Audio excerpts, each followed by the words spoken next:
¿Cómo es posible que estando rodeados de agua, incluso inundados, estemos en una sequía al mismo tiempo? No creas que esto va a ser un video más donde te invito a cuidar el agua, a sembrar árboles y ser positivo ante la vida.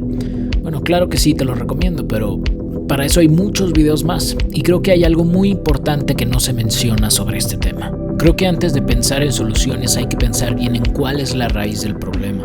Y es que si partimos desde planteamientos erróneos, pues vamos a terminar en soluciones erróneas.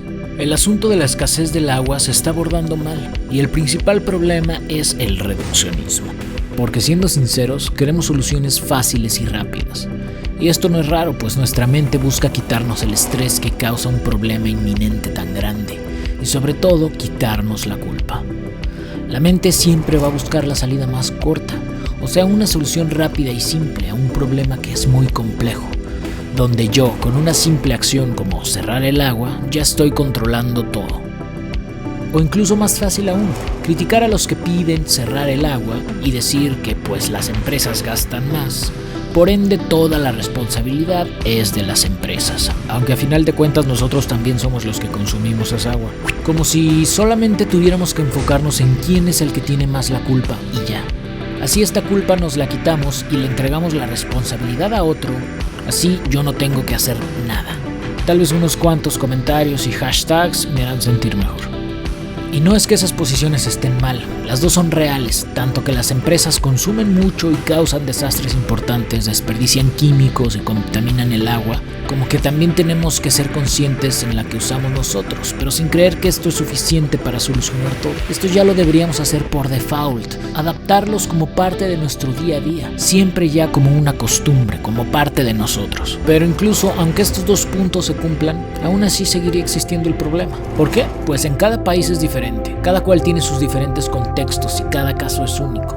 Pero vamos a poner el ejemplo en México, donde el principal problema es en la fuga de las tuberías por su escaso mantenimiento. Ahí se desperdicia más del 40% del agua. Incluso en algunas ciudades puede ser hasta del 60%. Entonces, no solamente hay dos puntos del problema, sino también este tercero, siendo que este último es el más alarmante de los tres, y también es del que menos se habla. Pero aún hay otro punto todavía más importante y todavía más desconocido, para el que necesitamos romper con ciertos dogmas que siempre repetimos. Hay una primicia que se repite mucho todo el tiempo y ya se da por hecho, y es la de que el agua se acaba. Y la verdad es que no. Yo sé que suena ilógico, pues damos por hecho que el problema es precisamente ese, que el agua se acabe. Conocemos muchos casos donde falta el agua, donde ríos completos se han secado, donde la gente tiene que recorrer kilómetros para recolectarla.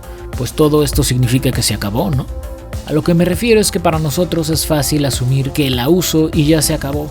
Y pues no, esa agua no desapareció, siguió su curso, llegó a una zona, se evaporó y volvió a llover.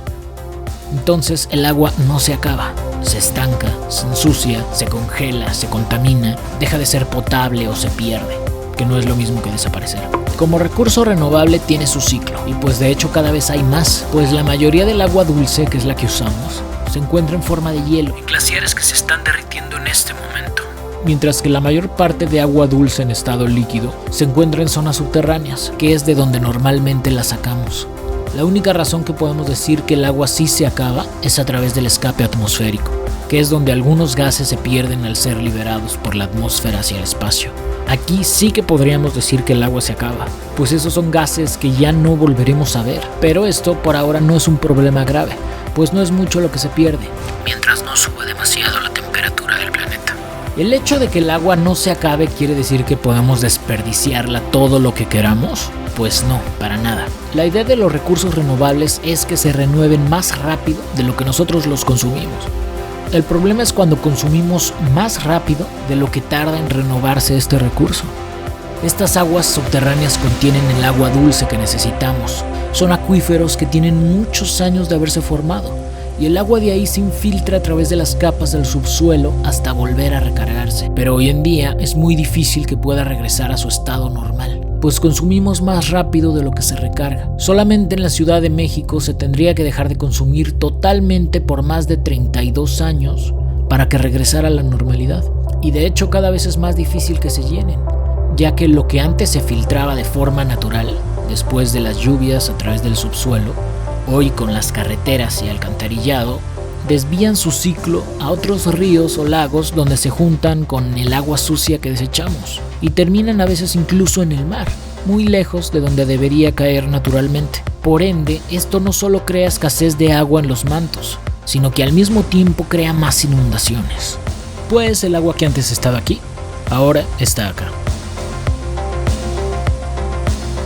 Entonces, conociendo el ciclo, podremos notar que el problema no es solamente cuánto se gasta, sino a dónde va después, y que esa agua regrese a donde mismo para volver a ser utilizada.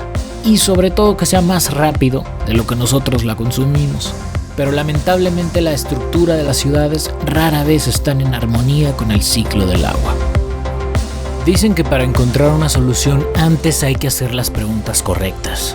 Pero para hacer esas preguntas necesitamos conocer bien el problema.